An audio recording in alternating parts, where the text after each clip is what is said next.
Hello friends, ओम श्री गणेशाय नमः। जय श्री कृष्ण। आप सभी का स्वागत है आपके अपने यूट्यूब चैनल पर। फ्रेंड्स, आज हम आपको इस वीडियो में बताने जा रहे हैं कार्तिक मास महात्म्य के 11वें अध्याय की कथा के बारे में, जिसको सुनने मात्र से ही मिलता है उत्तम फल और होती हैं सभी मनोकामनाएं शीघ्र ही पूर्ण। फ्रेंड्स, वीडियो शुरू करने से पहले आपसे रिक्वेस्ट है, अगर आप हमारे चैनल पर नए हैं और आपने अभी तक चैनल को सब्सक्राइब नहीं किया है तो प्लीज सब्सक्राइब कीजिएगा चैनल को, साथ ही प्रेस कीजिएगा बेल आइकन को, जिससे नए वीडियो से रिलेटेड नोटिफिकेशन आपको तुरंत प्राप्त हो सके। और वीडियो पसंद आने पर वीडियो को लाइक और शेयर जरूर कीजिएगा ताकि सभी भक्तों को इस वीडियो का लाभ प्राप्त हो सके। और कमेंट बॉक्स में जय श्री कृष्ण जरूर लिखिएगा। कार्तिक मास महात्म सभी प्रकार के विघ्नों का नाश करने वाले तथा सारी सृष्टि का पालन करने वाले श्री गणेश जी तथा ज्ञान के दाता श्री सरस्वती जी तथा सब पुराणों के कर्ता श्री व्यास जी तथा श्री गुरुदेव जी के चरण कमलों में नमस्कार करके भगवान की श्रद्धा और भक्ति रस में डूबे हुए कार्तिक मास महात्म्य की कथा कहती हूँ। कार्तिक मास महात्म्य 11वां अध्याय प्रारंभ। जप कर जीव हो भव सागर से पार, 11वें अध्याय का कमल करे विस्तार। एक बार सागर पुत्र जलंधर अपनी पत्नी वृंदा सहित असुरों से सम्मानित हुआ सभा में बैठा था। तभी गुरु शुक्राचार्य का वहां पर आगमन हुआ।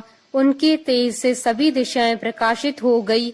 गुरु शुक्राचार्य को आता हुआ देखकर सागर पुत्र जलंधर ने असुरों सहित उठकर बड़े आदर से उन्हें प्रणाम किया। गुरु शुक्राचार्य ने उन सबको आशीर्वाद दिया। फिर जलंधर ने उन्हें एक दिव्य आसन पर बैठाकर स्वयं भी आसन ग्रहण किया। फिर सागर पुत्र जलंधर ने उनसे विनम्रता पूर्वक पूछा, हे गुरु जी, आप हमें यह बताने की कृपा करें कि राहु का सिर किसने काटा था। इस पर दैत्य गुरु शुक्राचार्य ने विरोचन पुत्र हिरण्याकश्यप और उनके धर्मात्मा पौत्र का परिचय देखकर देवताओं और असुरों द्वारा समुद्र मंथन की कथा संक्षेप में सुनाते हुए बताया कि जब समुद्र से अमृत निकाला तो उस समय देव रूप बनाकर राहु भी पीने बैठ गए। इस पर इंद्र के पक्षपाती भगवान विष्णु ने राहु का सिर काट डाला। अपने गुरु के मुख से इस प्रकार के वचन सुनकर जलंधर के क्रोध की सीमा न रही। उसके नेत्र लाल हो गए। फिर उसने अपने धमसर नामक दूत को बुलाया और उसे शुक्राचार्य द्वारा सुनाया गया वृतांत सुनाया। तत्पश्चात उसने धमसर को आज्ञा दी कि तुम शीघ्र ही इंद्रपुरी में जाकर इंद्र को मेरी शरण में लाओ। धमसर जलंधर का बहुत ही आज्ञाकारी व निपुण दूत था। वह जल्द ही इंद्र की सुधर्मा नामक सभा में जा पहुंचा और जलंधर के शब्दों में इंद्र से बोला, हे देवता धाम, तुमने समुद्र का मंथन क्यों किया और मेरे पिता के समस्त रत्नों को क्यों ले लिया? ऐसा करके तुमने अच्छा नहीं किया।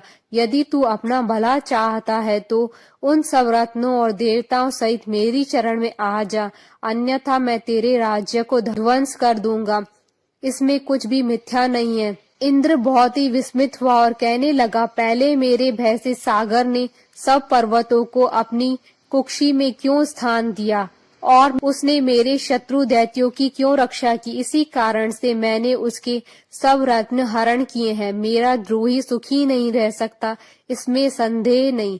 इंद्र की ऐसी बातें सुनकर वह दूत शीघ्र ही जलंधर के पास आया और सब बातें कह सुनाई। उसे सुनते ही वह दैत्य क्रोध के मारे अपने ओष्ठ फड़फड़ाने लगा और देवताओं पर विजय प्राप्त करने के लिए उसने उद्योग आरंभ किया। फिर तो सब दिशाओं पाताल से करोड़ों करोड़ों दैत्य उसके पास आने लगे। शुंभ निशुंभ आदि करोड़ों सेनापतियों के साथ जलंधर इंद्र से युद्ध करने लगा। शीघ्र ही इंद्र के नंदन वन में उसने अपनी सेना उतार दी। वीरों की शंख ध्वनि और गर्जना से इंद्रपुरी गूंज उठी। अमरावती छोड़कर देवता उससे युद्ध करने लगे। भयानक मार काट हुई। असुरों की गुरु आचार्य शुक्र अपनी मृत संजीवनी विद्या से और देवगुरु बृहस्पति द्रोणागिरी उसे औषधि लाकर जिलाते रहे। इस पर जलंधर ने क्रुद्ध होकर कहा कि मेरे हाथ से मरे हुए देवता जी कैसे सकते हैं? जिलाने वाली विद्या तो आपके पास है। इस पर शुक्राचार्य ने देवगुरु द्वारा द्रोणाचार्य से औषधि लाकर देवताओं को जिलाने की बात कह दी। यह सुनकर जलंधर और भी कुपित हो गया। फिर शुक्राचार्य ने कहा, यदि शक्ति हो तो द्रोणागिरि को उखाड़कर समुद्र में फेंक दो, तब मेरे कथन की सत्यता प्रमाणित हो जाएगी। इस पर जलंधर कुपित होकर जल्द ही द्रोणागिरि पर्वत के पास पहुंचा और अपनी भुजाओं से पकड़कर द्रोणागिरि पर्वत को उखाड़कर समुद्र में फेंक दिया। यह तो भगवान शंकर का तेज था, इसमें जलंधर की कोई विचित्रता नहीं थी। तत्पश्चात यह सागर पुत्र युद्ध भूमि में आकर बड़े तीव्र गति से देवताओं का संहार करने लगा। जब द्रोणाचार्य जी औषधि लेने गए तो द्रोणाचल को उखड़ा हुआ शून्य पाया।